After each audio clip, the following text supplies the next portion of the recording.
Folks, welcome to your week. It is an all-new So Bad It's Good pop culture roundup with the host of the hit podcast, the insanely talented, the one, the only, Sophie Ross Brooks. Sophie, how was your weekend? My weekend was good. Hi, everybody, but I don't think it was as good as yours, Ryan. The biggest news this weekend that happened was obviously Jax Taylor has decided to step away from his bar, Jax's Studio City, which, by the way, if you are a faithful listener of this show, I believe we called this weeks ago, but I believe we even called it in last Monday's episode. Now, the second biggest news, because we're going to get back to the Jax Taylor thing in a second, is that this weekend, I got engaged to my girlfriend, Rebecca. So first off, it might shock a lot of you to realize that I'm straight, but I am engaged, and we did it in San Francisco, and we just got in about a half hour ago. So I'm not going on a lot of sleep. It was a very exciting weekend, and I'm so thrilled. Sophie knew about this beforehand, but I wanted to let you guys know. I'm kind of shaky. I'm shaky right now. Oh my God, my cheeks hurt from smiling. Yeah, the whole thing is just really crazy, and I'm just so happy. First off, she said yes, and I can't wait for the rest of my life. I'm really lucky. So very, very Mazel tov. So excited for you guys. Can you how did it go? She gave me a C+. She said it was pretty good. No, it was great. We were at this beautiful restaurant on the water in San Francisco, and I had already contacted the restaurant, and it started raining, unfortunately, so we had to move seats.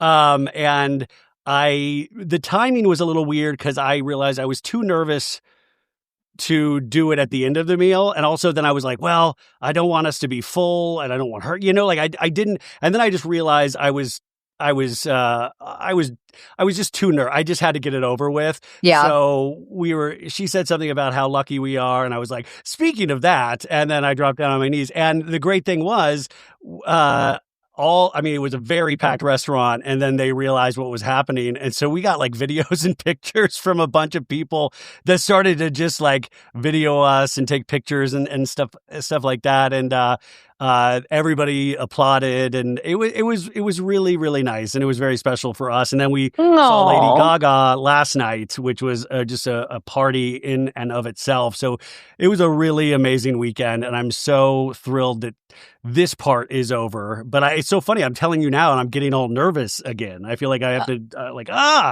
Oh my God, you're proposing all over again? Yeah, I feel and now I'm oh my God. So, I'm just very excited. And yay! So can't wait for your Bridezilla era. Yeah. I'm going to call your husband and see what I need to be doing at this moment. So, he'd be like, yeah, nothing. Yeah, it really is. I just never saw this for myself. So I'm just really, really lucky at this point. And, there's some obvious things is that I wish Mom was here to have seen this, but my dad, we were just very thrilled. And part of the engagement ring on the sides has parts of my mom's ring.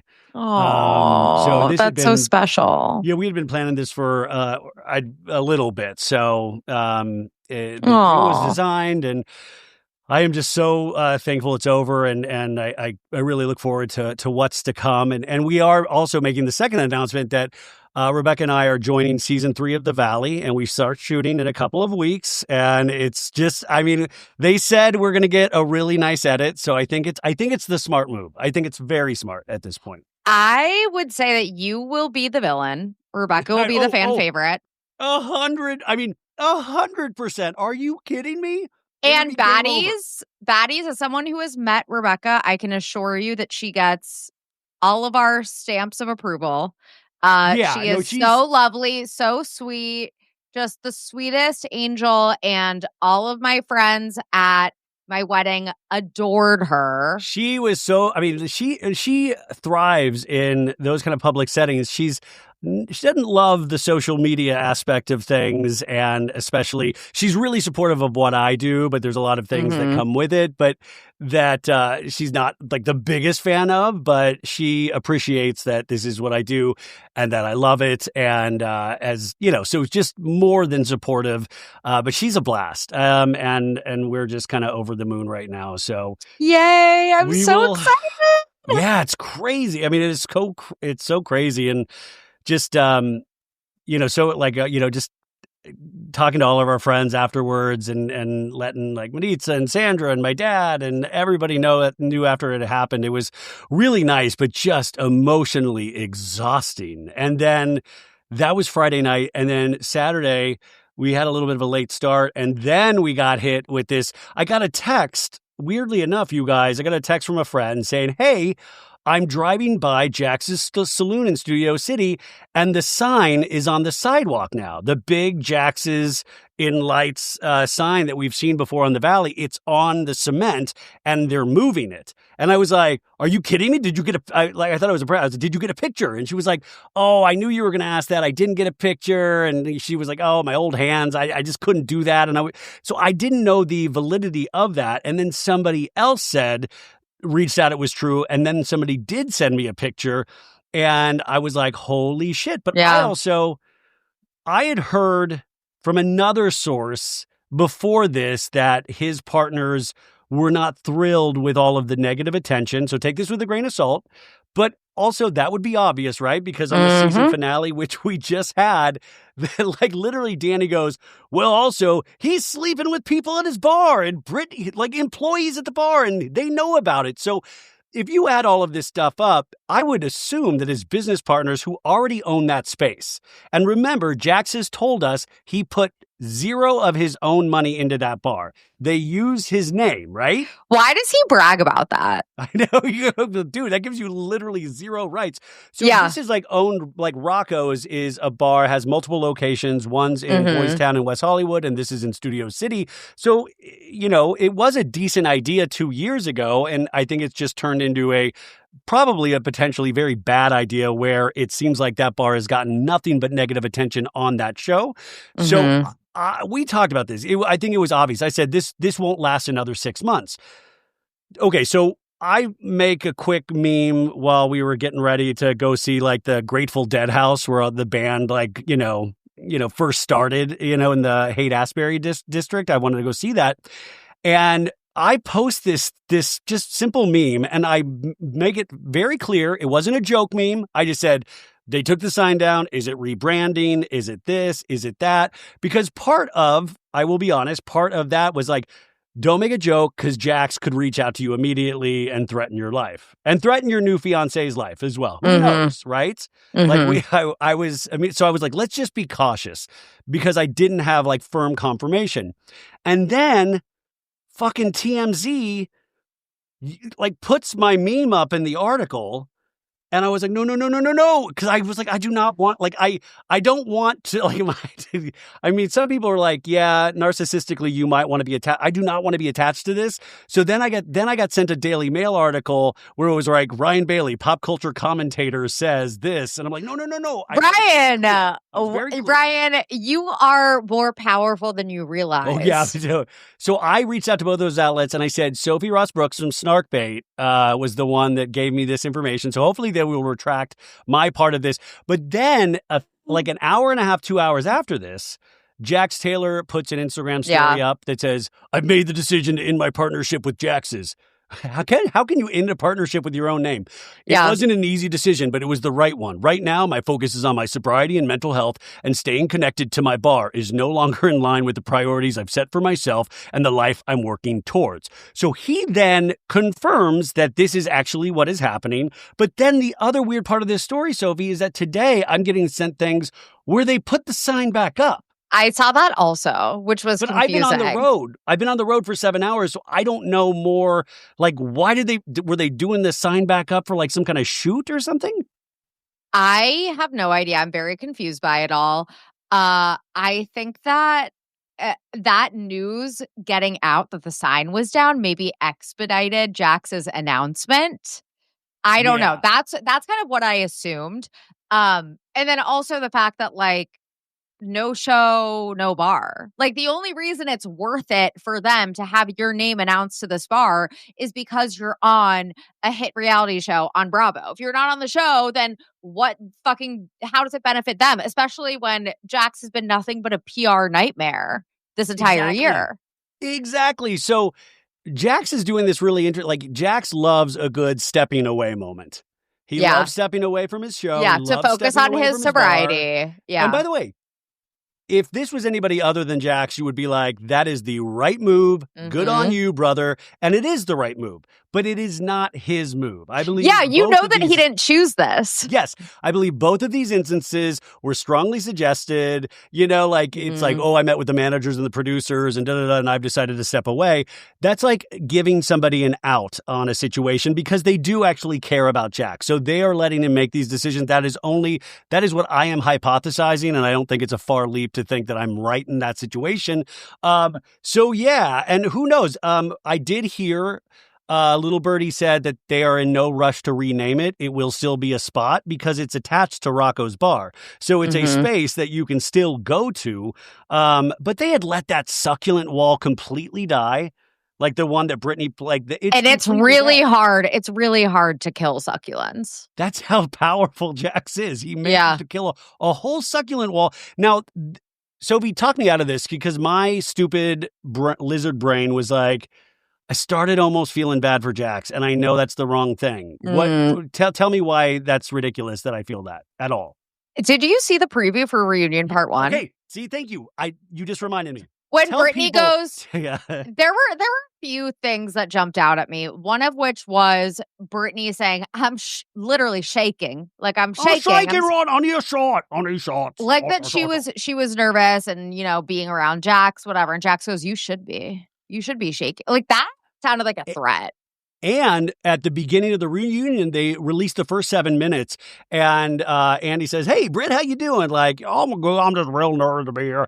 And then she says something to the thing of, he's like, "When's the divorce happening?" And like, well, he keeps stalling it because he doesn't know if he's going to be let go of the Valley or not, and he wants to know if he needs to pursue alimony. Yes. Okay, so I don't know how the and he didn't even deny it for once. No, he goes, "That's kind of true." Kind of true. So I will say, there's no way this man isn't going to try to get alimony out of Brittany. Because 100%.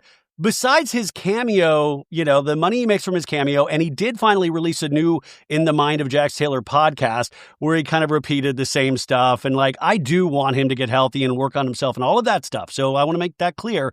But I think in his mind, he will be thinking, I gave Brittany this opportunity to put her on reality shows in the first place. I think he will 100% go for alimony, but I don't know the judicial court system enough to be like, if this guy is plotting this and planning this and saying this kind of stuff on reality TV, does that affect the court's judgment on granting alimony? I would say yes. I would say that Brittany's lawyers, and this is just for me, like, reading about this, because I don't know the law. I'm actually a fucking idiot, if you guys haven't noticed by now. But by the way, I'm a proud idiot as well, so you guys know. I'm kind of a fucking dumbass. But I think that Brittany's lawyers would be very happy at how Jax has been behaving. I think that he keeps digging himself holes. I also was reading about how we were talking about, like, well, if someone bankrupts themselves, then they can pursue alimony because they're broke. They actually look at someone's like earning potential, like what someone has earned in the past, what they could earn if they actually applied themselves.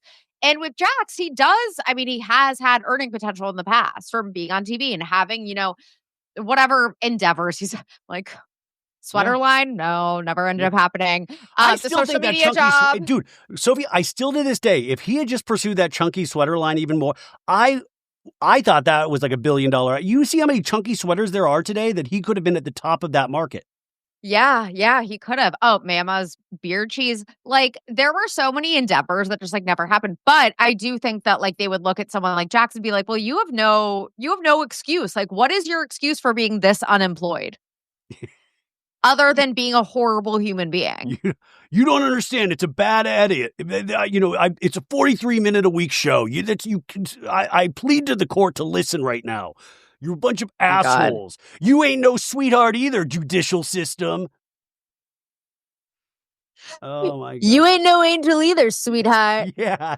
Hey, judge, look at me when I say this. I've got a volcano dick. How about that? Oh, my God, stop. I think Maritza said, how soon until he starts an OnlyFans?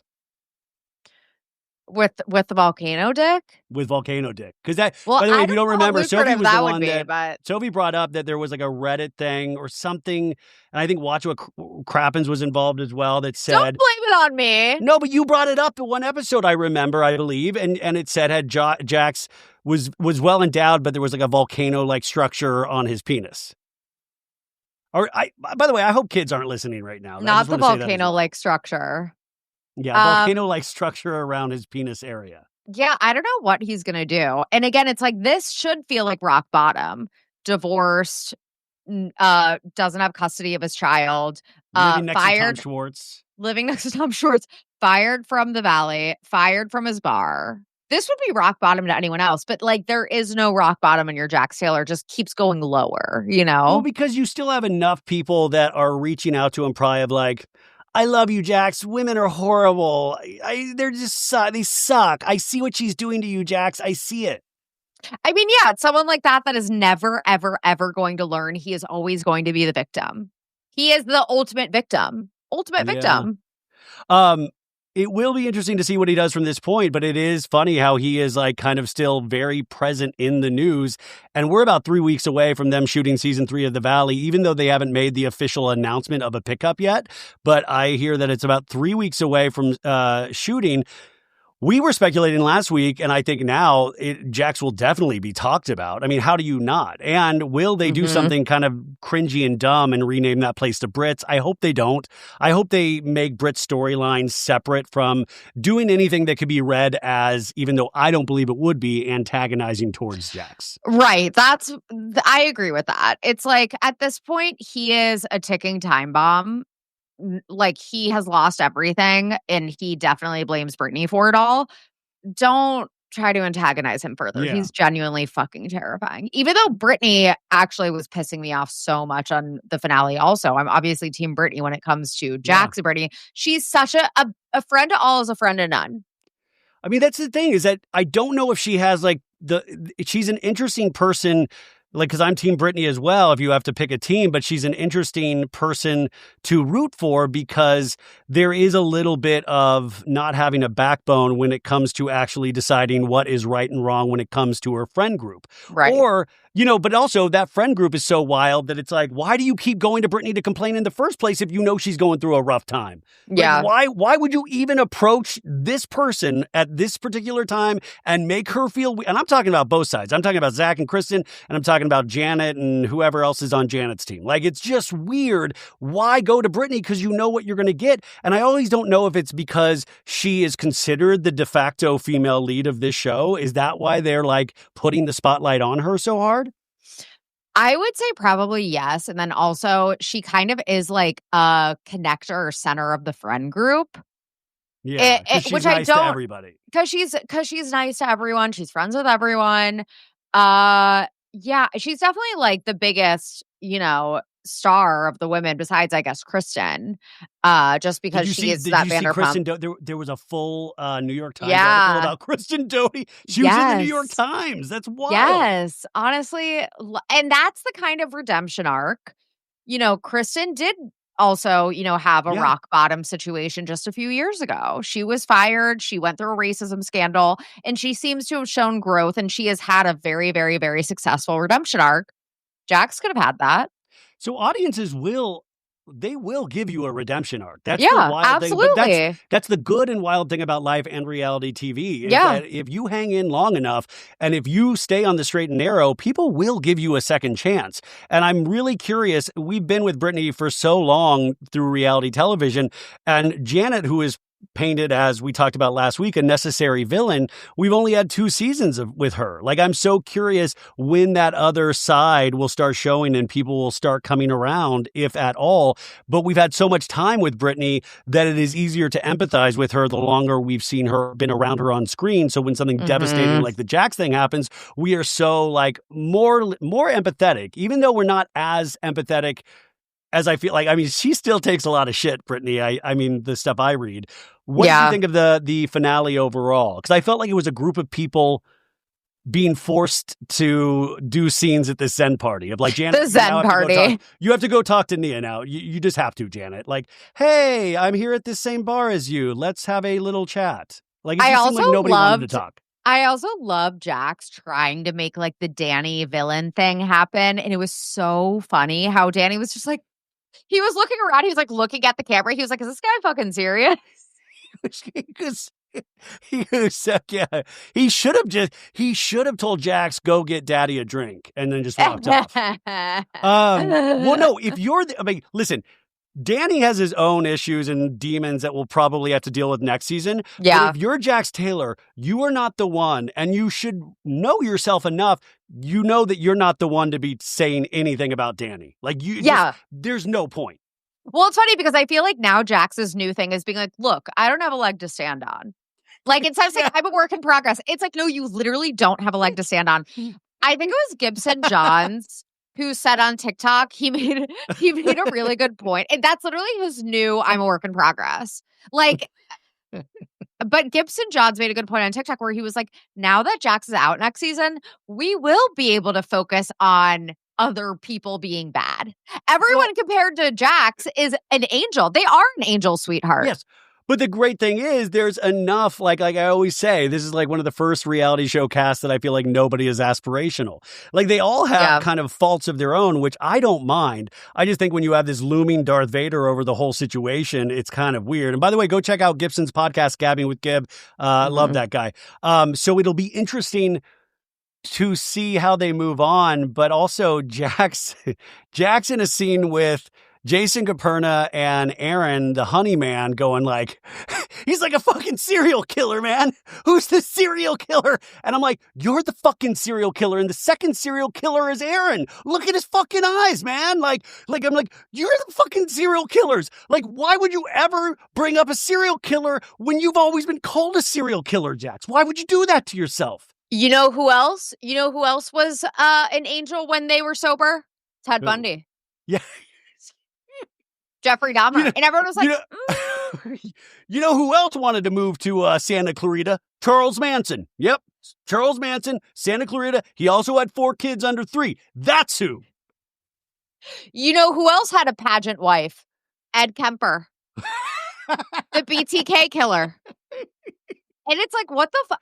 Also, like, Jax, why are you bringing up serial killers? Again, you are the serial killer on coke right now. That is why you're bringing up serial killers. You couldn't. And the fact that he's been on reality show, this shows how big of an ego he must have, because if you had gone into a mental health / rehab facility / Taco Bell / Domino's and you had went there, you came out, would you ever fucking order a drink on camera for the rest of the season? Would you ever go, yeah, like Luke goes, you want to do a shot? Yeah, I mean, I haven't had a drink in about an hour. Like, what? Yep. Wait, what? What are we even trying to do? Like, you're not even trying to stay on the show.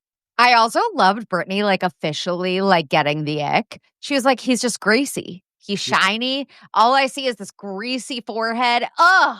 She's like, I don't know how I was ever madly in love with him. It's like the movie The Matrix. Like the movie, like when Keanu Reeves finally can see through, like, all the, like, that's like Jax to her is like, oh my God, he's so greasy. Shots.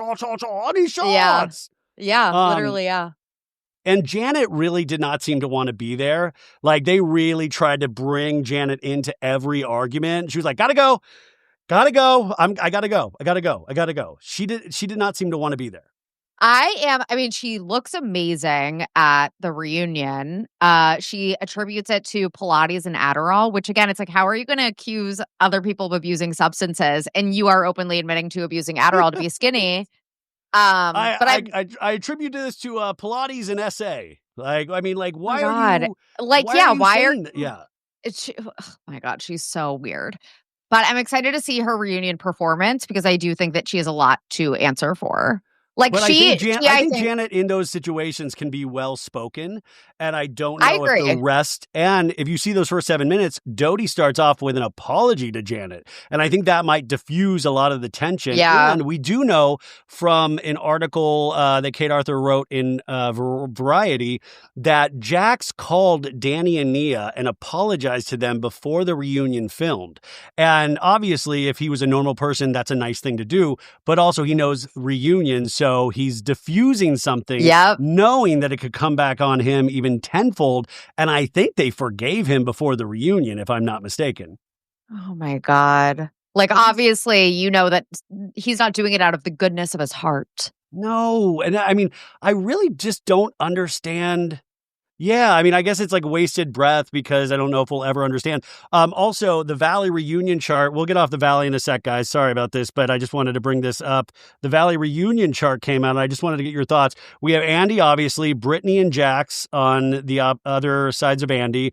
And then on Brittany's side, you got Doute, Luke, Nia, Danny, and Michelle's all the way at the end. On the other side, you have Jesse right next to Jax, Janet, Jason, Jasmine, and Zach. Crazy that Zach's on the end.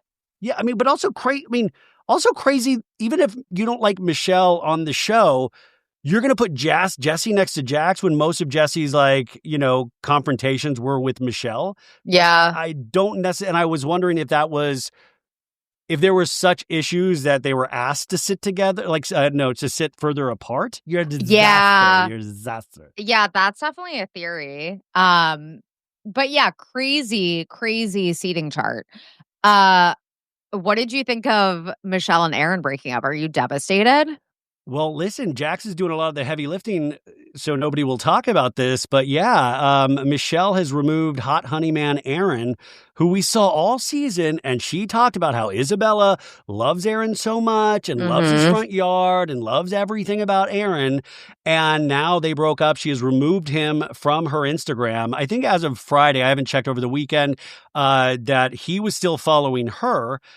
So it was like confirmed that they broke up. But I'm just surprised that it happened this close into shooting. I don't want to say this isn't true. It definitely is true. But like, my God, the timing of this. They're about to shoot in a couple of weeks. And then I told this to my Patreon. I was doing a Valley After Show recap, and I got a text from a friend saying, oh my God, they don't watch reality shows, but they see my Instagram and stuff. It goes, hey, that girl from the reality show is right here talking to her guy. And I was like, huh? And I go, send me a pic. And, you know, then they were sending me pictures of their kid trying to like get a picture of Michelle. And it was Michelle Lally. And I was like, whoa. And then I was like, oh my God, this was Thursday. I go, and then I sent them pictures of Aaron. I said, is she talking to this person? And they were like, no. And then I sent pictures. They're talking to Jesse, and they were with Isabella. So Jesse and Michelle, but they share a kid. So that's yeah. That's not like juicy. Yeah. But what was crazy about it was this was just when it got announced. So, they said it looked like it was a little bit of a sad conversation. It's just crazy that Michelle was so like Jesse. I can't do a Michelle impression. I'm not even going to try. You're a disaster, Sophie. Disaster. Where she was so crazy about Jesse not introducing someone to Isabella because, you know, that is traumatic for them to just ultimately break up. But she was so sure that Aaron was her forever person. This was going to be the new stepdad. They moved in together. And now it's like, yeah, like that. You almost gave Jesse ammunition to be like, this is what I was telling you about Michelle. Yeah. You know? Well, yeah, then, exactly. I think it was Maritza said, maybe said like, I bet they get back together. There's no fucking way. Oh, right? I don't know. So it's kind of giving, you know what it's kind of giving is like Rob Valletta and Scheana, where it always felt like she was way more invested than he was.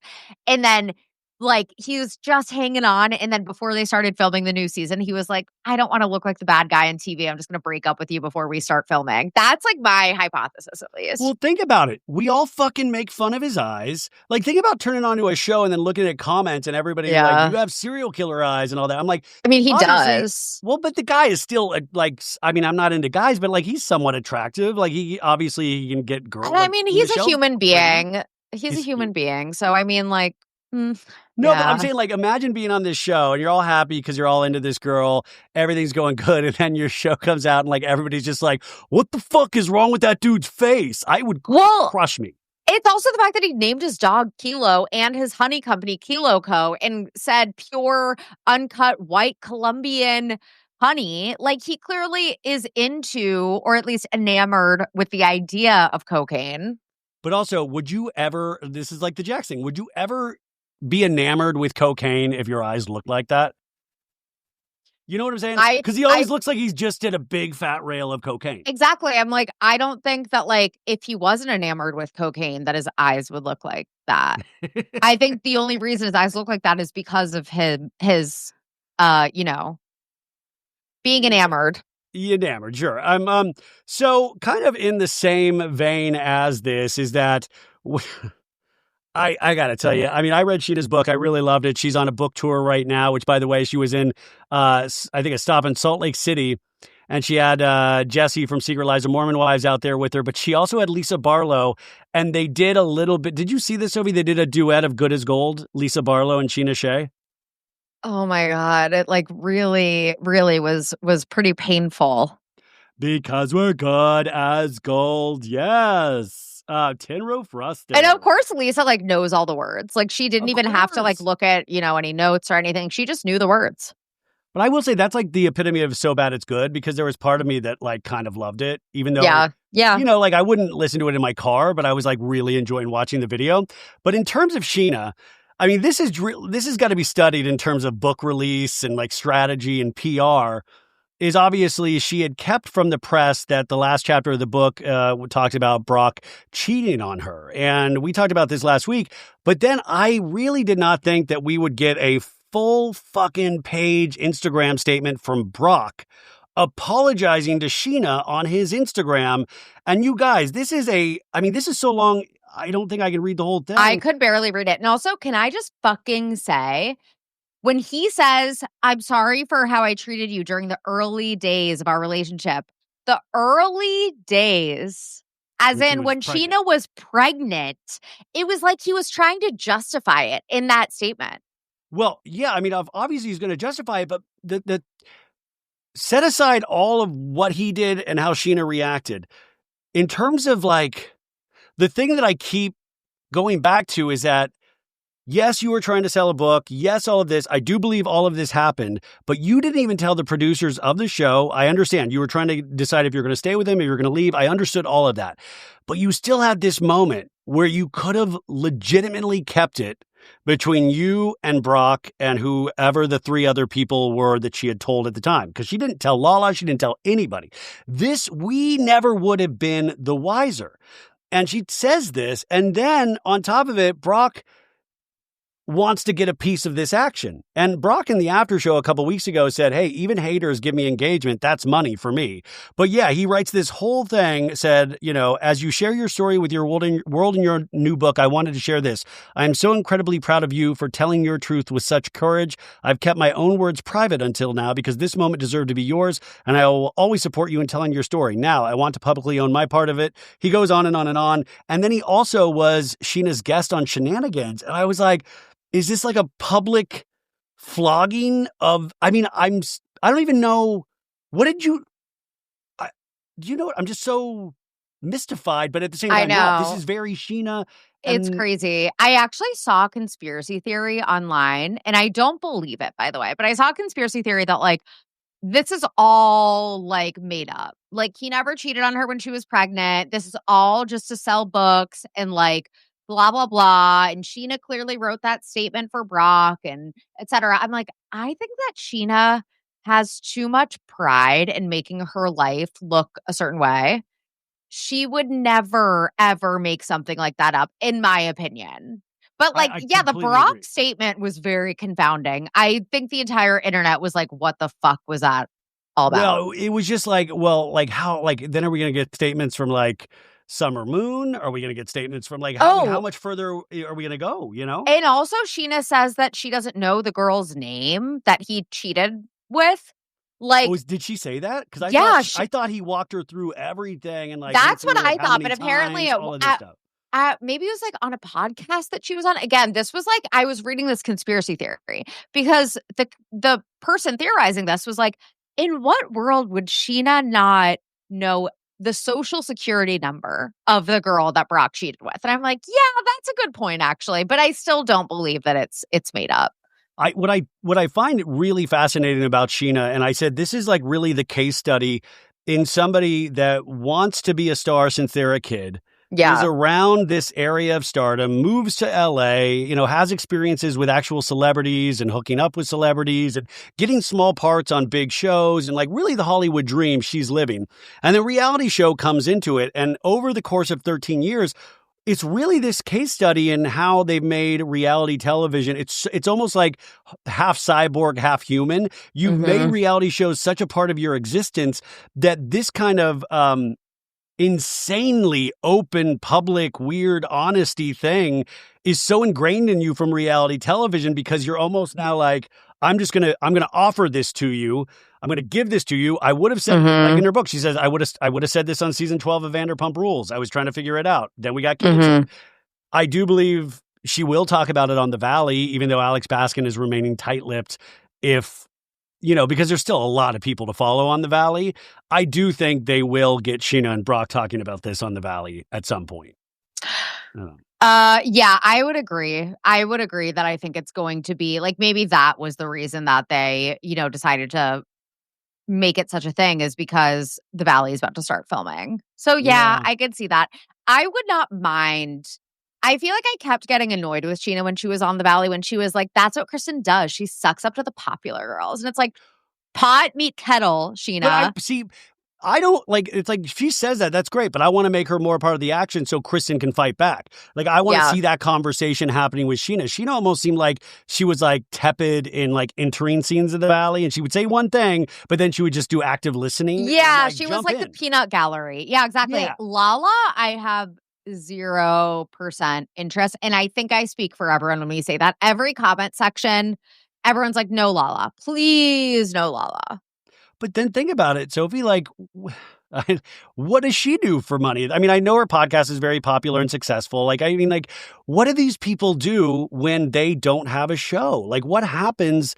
Like, that's just a question and it's also so interesting, this cast of The Valley, how all of this, like, really intense stuff happens 3 weeks before filming. Like, we have a glut of information that we could, like, pull from with each of these cast members. Like, I think Zach just got more Scrotox and, I don't know if that's, I was just joking, but, it's just weird. It's weird how reality show people, their existences become just so bizarre. Like I just don't ever sign up for a reality show, guys. Well, it's like the reality show never ends now with social media, like it's just like a never ending spectacle. Like you're a zoo animal.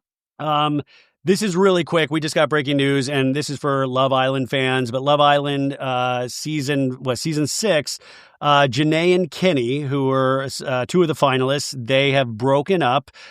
She has unfollowed him on Instagram, PPG. The rest of the girls have unfollowed Kenny. Allegedly, they were at a party on Saturday night, and I think Kenny might have cheated on her, and she found out, or more things came to light. So that relationship is donezo. And then season 7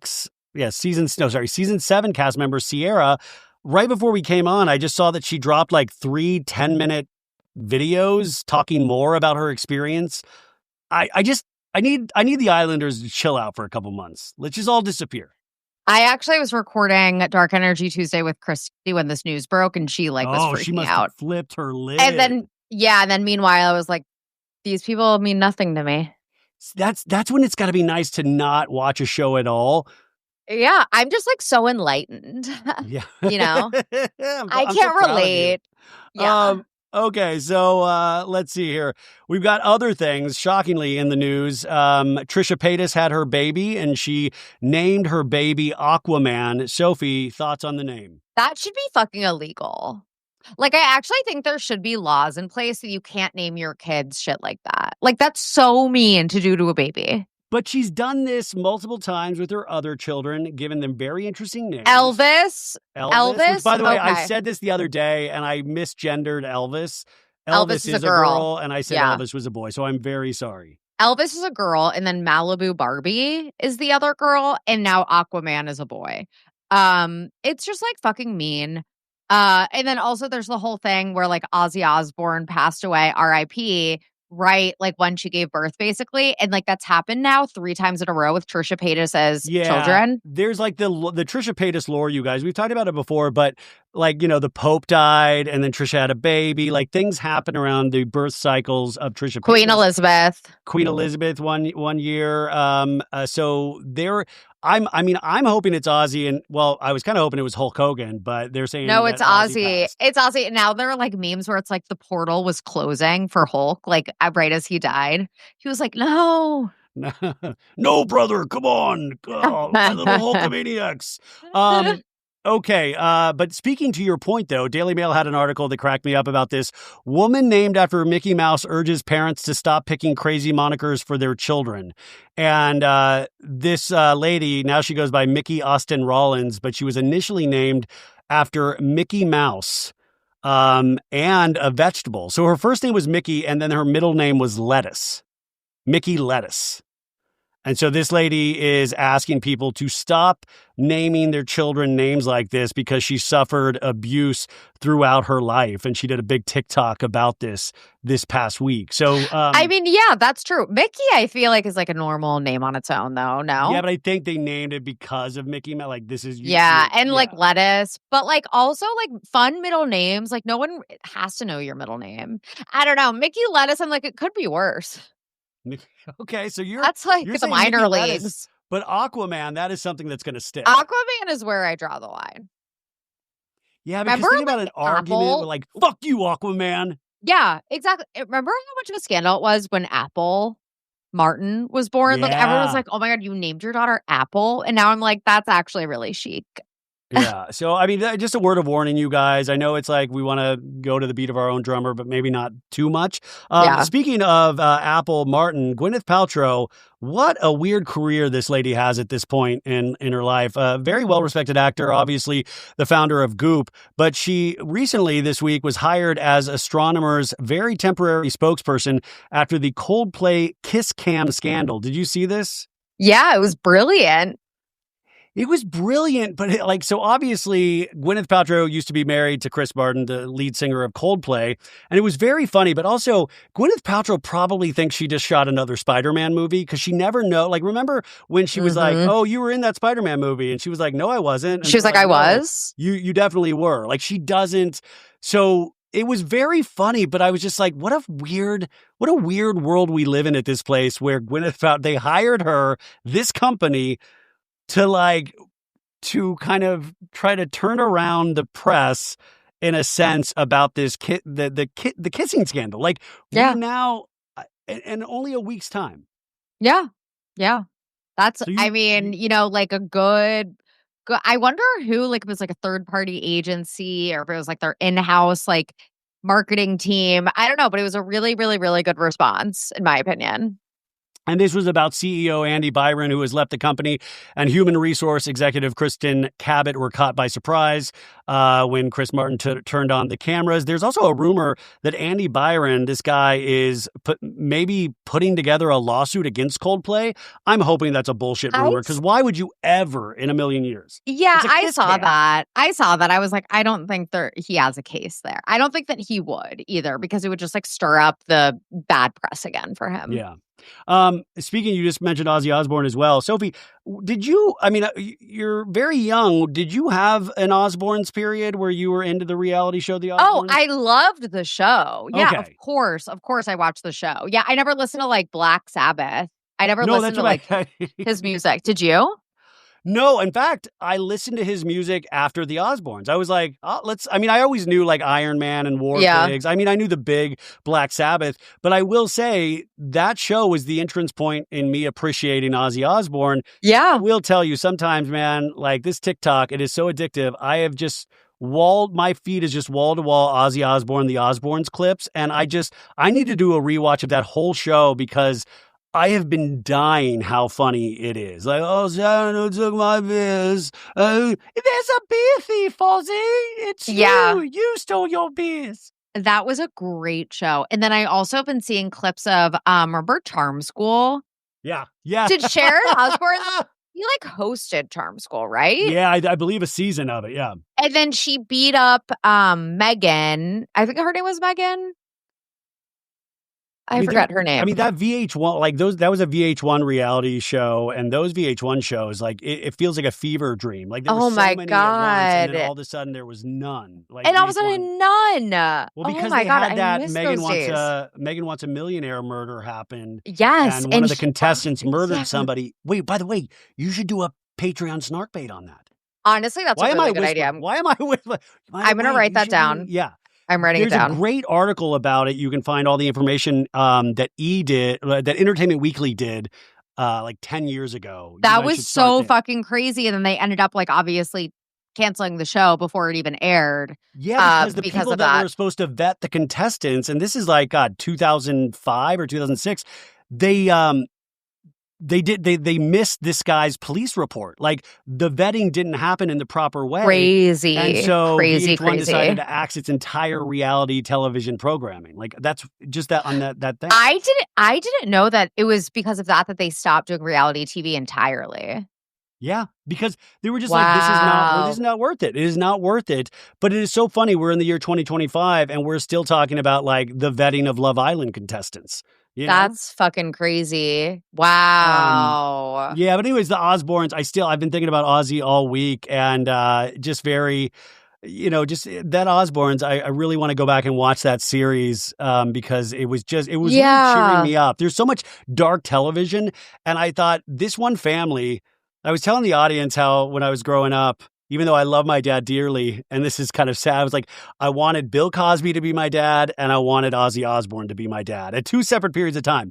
Now, really called the Bill Cosby thing wrong. I wanted to say it wasn't because of what he did socially. It was because of the Cosby Show, which we lost Malcolm Jamal Warner last week. But Ozzy Osbourne, that was when I watched that, and I just thought, this guy seems like completely spaced out and like drug-addled through decades and decades of like treating his body wrong, but he also seemed to be like a loving father, and I just thought that was amazing. Yeah, that's fair. You know who I want to be my dad? Who? Anwar from NextGen NYC, Charlie's dad. Just write me a check and like don't speak to me. I feel like if you talk to your dad nicely, he might consider doing that. Oh my God, did you see you obviously watched the NextGen NYC finale. We just had our finale this past week. Yeah. And Omar and Georgia broke up, and now it's coming up that Omar is like this huge scammer. Yeah, it turns out, like, isn't it funny? Like, it's like moths to a flame. Like, scammers are so attracted, like, they just accidentally fall into reality shows, and then you find out they've been scamming. And this is like your chance to get into NextGen NYC, because also I'm looking at some, this is from an account just booking around on TikTok. I screenshotted this.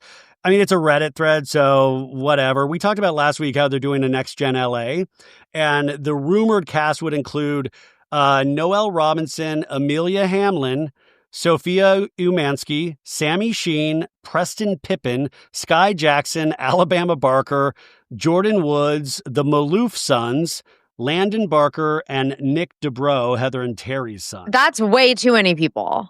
Well, this is just rumored. I mean, by the way, this could just somebody fucking around. Yeah. Because I feel like that is way too many people, and some of those, I'm like, there's no way they would agree. There's no way. But, like, I'd watch. I mean, I'm going to watch either way, like, whoever the cast is. Because and here's the thing also, is that, like, when NextGen NYC was announced, and even when the first trailer came out, everyone was like, fuck this. And then it ended up being, like, the highest rated premiere for Bravo in, like, a really long time. Okay, so I did a story about this, and this is what, like, it really kind of solidified what we've talked about before, Sophie, is that day and date ratings don't mean shit. So, like, day and date ratings, it's now down to, like, that show was, like, 250,000 viewers on Tuesday night, which is very little. But then they did this article saying, we took that ratings plus 35 days on Peacock, like second screen technology, and it bumped it up to 5.6 million viewers for the premiere episode, which is the highest rated premiere of all time on Bravo television. Yes,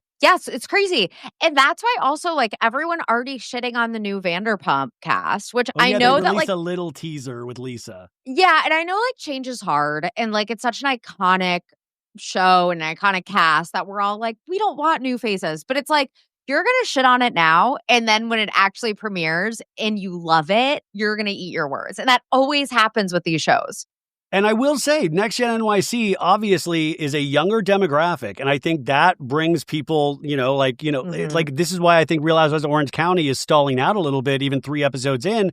It is, unfortunately, sometimes it is more exciting to watch younger people fuck up than it is older. I think that's another thing with Jax Taylor, where you're like, oh, it's getting dark, instead of like, we can sometimes almost like convince ourselves that it's like, oh, they'll get it together. They're young. I can enjoy their downfall on television right now because they'll be able to get it together. Sadly, that's not the case, but I think that's a little bit it. Also, I think it was like Love Island USA gave it a huge bump on Peacock. People were like, but I did notice it was in the top 10 NextGen NYC multiple times when I would go to that streaming app. And I'm not talking about the day after. I'm talking about later in the week. And it's not even, it's a good show, but it's not like the best show since sliced bread. Like it has so much room for improvement, but that's what we want. Yeah, exactly. I mean, it kind of is the best show since sliced bread. By the way, it's always good to compare TV to sliced bread. The Vanderpump Rules little teaser with Lisa of like, are they going to follow my rules? Oh, shut up, Lisa. Shut up. Did you see when somebody, some paparazzi asked Lisa about Sheena's book and saying that Lisa, Lisa knew about the Eddie Cibrian thing and lied to Sheena originally? And she's like, I'm not concerned about that at all. I'm still thinking about Ozzy. Oh my God. Amazing. Happy Gilmore 2, you guys, came out on Netflix this weekend. Did you watch it? No. Every man in my life, like my husband, my brothers-in-law, everyone I know is like, Happy Gilmore 2. Happy Gilmore 2. Happy Gilmore 2. And I'm like, I don't even know. And like, don't judge me for this, you guys. I don't even know if I've seen Happy Gilmore 1. I think you would know if you saw it. I think you would. I don't think I have then. Okay. Well, Happy Gilmore 2 came out, and I still, Rebecca went to sleep, and I watched it on my phone in San Francisco, and I am sad to report I hated it. And really? Well, listen, Happy Gilmore, that I was thinking about this in terms of like things that you watch when you're younger and things around people that are younger, like we just talked about. Like it's like a doofus that's like a hockey player that ends up being good at golf. It's a very and it had such a weird sense of humor. And the sequel has a weird sense of humor as well, but it's just weirder when you're watching an older man in this younger, it's sometimes really hard to go back to that well. And it was just kind of overstuffed. I thought Ben Stiller replayed his character from the first one. That was my favorite part.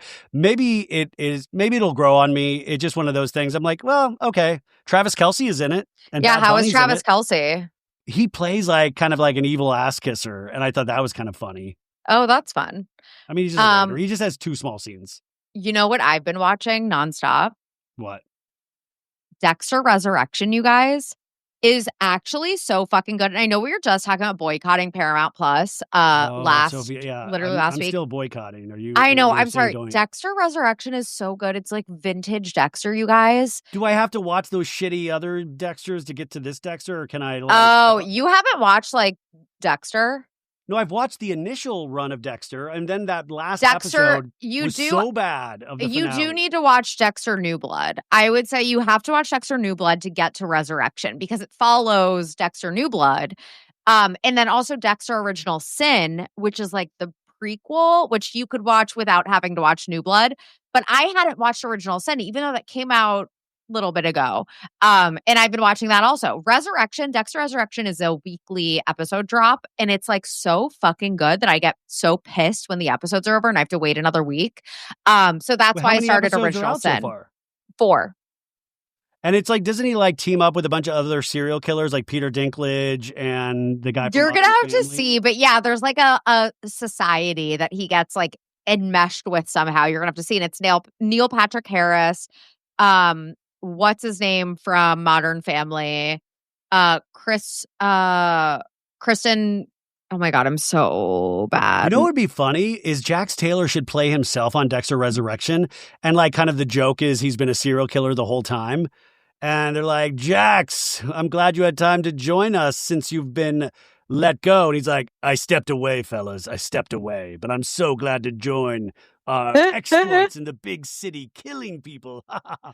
Yeah, My exactly. volcano dick rides again. Oh, sorry, Brian, I fucking hate you. Sorry. Kristen Ritter. Kristen Ritter was who I was thinking of. She's awesome. She was so good in Breaking Bad. Yeah, she's great. She's great. So I highly recommend it, you guys. This was real quick. This was like TMZ just makes me laugh sometimes. Did you see this? This is in regards to Ozzy and Hulk's passing. I wanted to read this to you. Marcus Jordan, this is Michael Jordan's son, right? Marcus Jordan, so heartbroken over Ozzy and Hulk's death, I decided to reconnect with Dad Michael. That's the TMZ headline. And I guess on Instagram, he did an Instagram story. First off, he's 107 days sober and counting, he says, which is great. But he did this huge Instagram story and he's like, went through it yesterday, realizing that 2 icons of my childhood passed this week. And he did like the crying emoji and a sniffly emoji. And then he did like a different font. And he said, reached out to both my parents and my siblings because life is short and it's important to spend time with people you love. And then he did the hand heart emoji and star emoji because a serious case of the fuck it and almost had a drink. It was disheartening realizing how the fun had been stripped from social media. So now he's turned the message into a thing against social media. He says, it used to be okay to be weird and have opinions on social media, to learn from mistakes publicly. Now it's been so normalized to fit a certain mold or into society. And people wonder why motherfuckers keep their thoughts to themselves these days. It shouldn't have to be that way. And luckily for me, I have plenty of friends and family who raised me right and love me, but my heart breaks for the people that aren't as fortunate. That's a big message. Is he okay? Well, he says he's 107 days sober and counting, but like, could you imagine Michael Jordan? He's like, your son calls you because of Hulk Hogan and Ozzy. I mean, that's kind of sweet, but it's also like, whoa. Yeah, that's actually kind of sweet. He's like, my dad could be the next like big celebrity death. Well, God forbid. Yeah, God, did you just I feel like you just put a curse on Michael Jordan now. I'm sorry. I'm so sorry. But I will say, like, I was trying to really understand like the opinions on social media. I'm like, dude, do you mean like because you were on a yacht being photographed, like doing a bunch of drugs multiple times? Like, what are you talking about? Like, yeah, you've had a privileged life. Like, what? Yeah. What is he taught? I mean, is this like what kind of message? Like, what are you even getting at? Yeah. I was just confused. I wanted to make that your guys' problem and read that to you. This weekend, we have Liam Neeson and Pamela Anderson in the Naked Gun reboot. We talked about this last week, but did you see the rumor that Liam Neeson and Pamela Anderson are supposedly hooking up? I'm obsessed with it. Are you kidding me? You know I'm like Liam Neeson's #1 fan. Like, I'm obsessed. Then Rebecca says, the rumor is he has one of the biggest dongs in Hollywood. Did you know this? I did not know this, but like, yeah. How does Rebecca know? I know. I was like almost ruined our engagement. Like one day and I was like, what the fuck are you talking about? What are you been with? But I didn't know that. I could see it because he has like swagger, but I did tell her, I said, did you know that Liam Neeson has pissed himself a lot in public? Because I remember like 4 or 5 years ago, I had COVID at my parents' place and I did a deep dive on Liam Neeson and there are multiple shots of Liam Neeson with just a huge wet spot, like many different pictures of Liam Neeson with a wet spot. And it's just like the Schindler's List music. Na, na, na, na, you're going to hell. You're Jewish, so you can say that, but like that's insane. So that is insane what you say. But I think Liam Neeson Depends would be amazing. Like he's a badass, but I love the thought of him hooking up with Pamela Anderson. I love the thought of him hooking up with Rebecca. I'm sorry. That's her hall. That's her. What is it? Hall pass. Her hall pass. Wait, I think it's like everyone's hall pass. I don't know. Actually, I need to find out. But yeah, I think that am I right, ladies? All of us want Liam Neeson. Am I right? I'll say something that I'll potentially regret it. Wait, who's your hall pass? I would say like I have like a few celebrity crushes. I would say I don't know who my number one like Timothy. Right? I love Joe Burrow. Oh, who's the guy from Outer Banks? Drew Starkey. That's it, Drew Starkey. Love Drew Starkey. Like, yeah, I have, and you know what? All three of those guys have in common is that they're all like basic white boys, obviously, but then they also are all obsessed with Kid Cudi. And so I made a TikTok once that was like, why are like basic white guys always obsessed with Kid Cudi? Always. He really must have like his lyrics to must have really Man on the Moon, that album must have really spoke to them. Oh, same with my husband. My husband has a portrait that he painted of Kid Cudi. Literally. Wait. That he painted? That my husband painted. He painted a portrait of Kid Cudi. Like, your husband paints? Yes, you guys. Every white guy is obsessed with Kid Cudi. I mean, I feel like just every guy in general. Wait. Have you ever been like, draw me like one of your French girls, Henry? Honestly, it's been a while since he's picked up the old brush. Draw me like one of your Cuddies, Henry. Yeah, like I actually should ask him that. Wait, Kid Cudi's at the in Happy Gilmore too. I swear to God. He recently got married, and his wedding looked beautiful. I like Kid Cudi, and especially because Kanye just shat all over him multiple times. Yeah, and threw him under the bus. Fuck Kanye. Wait, who's your hall pass? I don't have a hall pass, but I was like thinking of like, okay, so this is like, I'm not into guys, but I will say this is not a hall pass per se, but it's like the one guy that I would like, I don't know, like I would let him poke around. You know what I'm saying? You'd let him hit. Well, I don't know what that means necessarily, but I would be like, I know I'm going to get roasted for the Andy Cohen. I know. I'm so sorry. I know. Well, at least it's not like Adam Duritz, lead singer of Counting Crow. Like, I mean, like, I Ryan, but you were like just announcing how you're like, I'm straight. Surprise, I'm engaged to a woman. I'm straight. What about like a woman? Well, I'm good. Well, woman, there's not. Okay, won't get you in trouble. Back in the day, it was Michelle Pfeiffer. When I was a kid, it was Michelle Pfeiffer. Yeah. Like, that was like the Yeah, that's a good one. That's a good one. But I don't really, and until today, it was Sydney Sweeney, because did you see Sydney Sweeney's new ad for American Eagle? Is it American Eagle Outfitters? The eugenics Oh my ad? God, it's so cringy. Did you guys talk about this on Dark Energy Tuesday? No, we actually didn't. Okay, yeah, well, we're winding down here, but Sydney Sweeney did this batshit ad for, I think it's American Eagle Outfitters. Is that right? Yeah, and sorry, keep going. No, it's just insane because it's like a eugenics ad where it's like, what, got good genes or something like that? Yeah, she explains what a gene is, and it's actually based off of, it's very similar to, I think maybe it was a Calvin Klein ad that Brooke Shields did when she was 14. Nothing comes between me and my Calvins.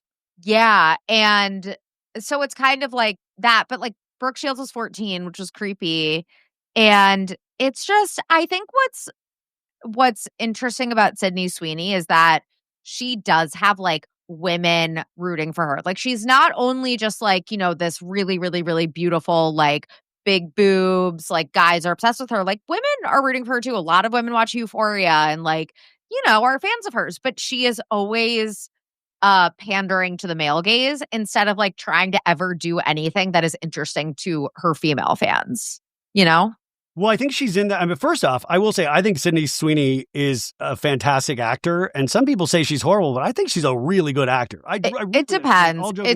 It depends. Awesome, but you would know better. You would know better than me because you're like, actually, I think it's like maybe I'm biased by the fact that she's done Lifetime movies before, and I think sometimes she veers into Lifetime territory a little bit.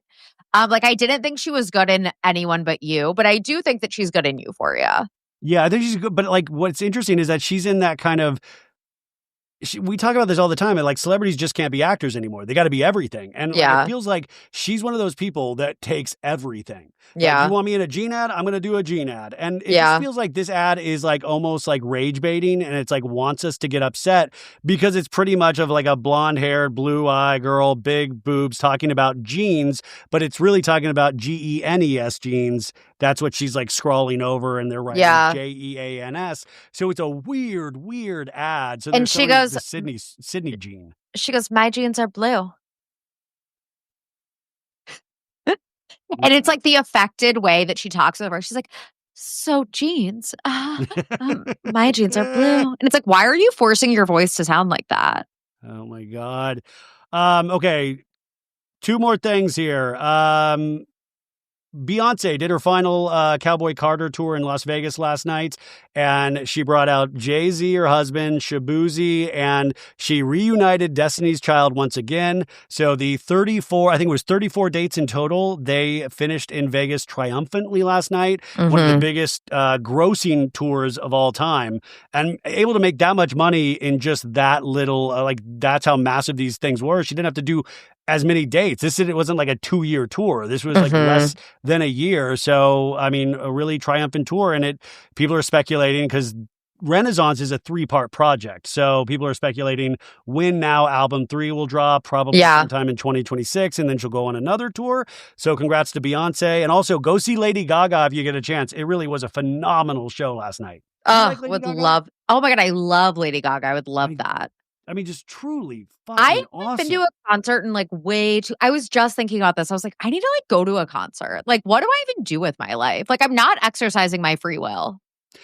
It was so great to go to this. I mean, especially after the engagement, but also just like we had great seats and just to watch her like tell this story. She's just such a kook. And I mean that in the best way ever. Yes. Like she is so committed. They're live vocals. And I'm like, whoa, like her voice is insane. She is unbelievable. And finally, we talked about some crazy shows last week with Nick Viall and Harry Jowsey. There was one show we didn't really fully talk about, and I wanted just to mention it, was Hulu Schedule's Virgin Dating Show. We mentioned it briefly, but I just wanted to just point out, because I thought about it more over the week and just thought how insane this one is, Colton Underwood and Caitlin Bristow to host. And what this is, you guys, is that they are, they're just bringing a bunch of virgins together.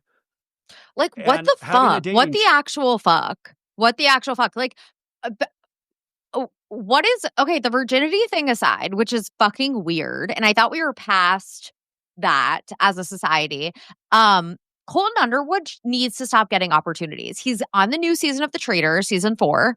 Can I just remind everyone that he put a tracking device on his ex-fiance's car and she had to file a restraining order against him because he was fucking stalking her and like showing up at her house. He's a scary stalker. Let's stop rewarding him with opportunities. Did he ever comment on that, about what that was all about or why that was? I'm sure there was like an interview. I'm sure there was some, but then it was overshadowed by the fact that he, triumphantly came out, which is really great. And now he's married with a child, or if he's not married, he's in a very serious relationship with a child. Either way, like, I cannot get over that he keeps getting opportunities. Yeah, I've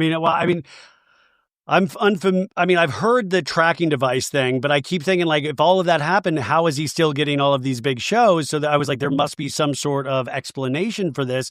But this is the show he's involved with. Here's the official logline.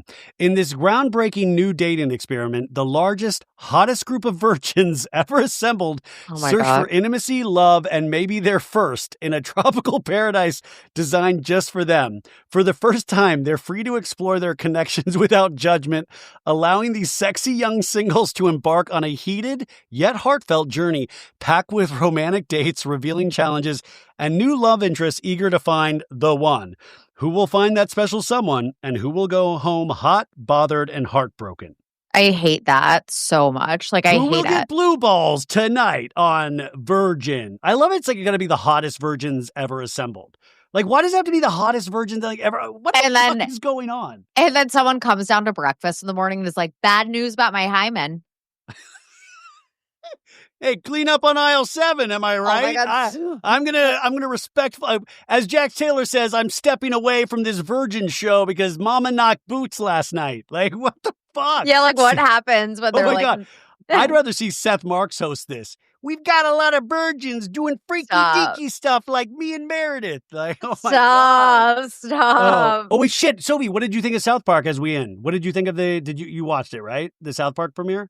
No. Oh my God. You're acting like we've like talked about watching South Park together. No, I didn't. But I do like South Park. But no, I didn't watch the premiere. You didn't watch the whole Trump Satan thing and No. Was this like am I going out of my mind? This wasn't on your radar? Were we talking about this? Well, we were talking about Paramount last week and the fact that we were talking about Paramount, but no, I didn't watch it. But tell me about it. Well, no, it was just, it was insane because they had just signed a $1.5 billion deal, like a contract extension. Yes. And then they put out this episode where Trump is like Satan's lover and Trump is like suing everybody. And like every time he gets mad, he'll like, I want to sue you, dude. And like, it's like a funny, like they do the same voice that they used to do for Saddam Hussein back in the 2000s. And then they sue, they sue Trump sues the town of South Park for like saying something, and then they have to like do like a campaign ad for Trump, and they use like this deep fake technology. So it's like a naked Trump, like photorealistic Trump walking through the desert, ripping his clothes off. And it was like, Trump fought for you. He will always fight for you. And then they have like a tiny shriveled up little wiener that pops up with like little googly eyes and like, this ad was paid for. Like, I'm like, how did this get made? And then I was like, the South Park guys, I just found out, like, invested in this deep fake company called Deep Voodoo. So they like invented this top-notch technology for deep fakes back in 2020. Oh my God, I love them. But like they did this all and like out of nowhere. And then they were at Comic-Con this weekend and they were asked about it. And all they said were just jokingly, we're very sorry. Because the White House immediately commented on this. And oh my God, I love them. I love them. I mean, oh my God. By the way, and just so you know, they're libertarians. They make fun of the left all the time. So they make fun of literally everyone. Yeah. Oh, but by the way, we did get also a breaking news. Jax Taylor is on the Epstein list. We did find that out today as well. Honestly, like you're saying that as a joke, but like for a second I was like, yeah. No. I want to make that clear. That's a total joke, you guys. What's coming up on Snarkbait this week? We have Dark Energy Tuesday. Ooh. We have the Patreon, and then we have Thursday's episode. What can you tease? We have a good one. I feel like, as millennial, are you Gen X? I think I was a bit like born around the printing press, I think, time. I think I'm Gen X. Yeah. But like, okay, as millennials that are young, like me, we grew up like reading Perez Hilton in the early 2000s. Like I was doing it when I got home from like middle school. Like you were like I was doing it at a full-time job. You were at your desk job. A sad job. But yeah, so we are doing Perez Hilton this week. A deep dive. It's very interesting. I really haven't, but like he's been, Rebecca was saying he's been crying because Blake Lively subpoenaed him allegedly or something. I still haven't really waded in those waters, but I was like, Perez has been around Perez has been on this show before, but he's been around so long and it's like he's done so many bad things, but at the same time, he's so ingrained to me in that certain era of pop culture in those early aughts that I was so obsessed with. And he's a barnacle, man. He has stayed around. I don't know if he's necessarily relevant, but for what we do, he's still around. He has a bunch of kids. He lives in Vegas now. Was there one detail that like you were blown away by? I mean, it's just really fucking crazy, like how awful he was, like through the lens of 2025. Like back in the day, it's kind of just the tabloids were really mean to celebrities. So like when he was mean to celebrities, it was like, yeah, that's funny, haha. But he actually would like bully teenagers, like Miley Cyrus as a teenager, like Selena Gomez. He outed people. He outed people and he was like proud of outing people. Like he thought he was being righteous by outing people. Like he was just like such a bad person. But again, it was like such a, moment in time. And like that was such a gateway drug for a lot of us to get into pop culture. Yeah, I remember seeing him for the first time, like at the height of his celebrity. And he was like, he's very thin now or slimmed down. Yeah. He used to be very big and he was in this like vinyl pink outfit with like the pink hair. And there used to be this restaurant on Sunset called Ketchup, which was like this. Oh my God, Lauren Conrad. They loved it on the Hills. Yeah, I just remember him coming in. It was like the Red Seas parted. Like everybody was like, oh, Perez is here. And I just thought, what a funny society we still live in such a funny society. So Perez Hilton this week, Dark Energy Tuesday, patreon.com/snarkbait. Go support, rate and review 5 stars.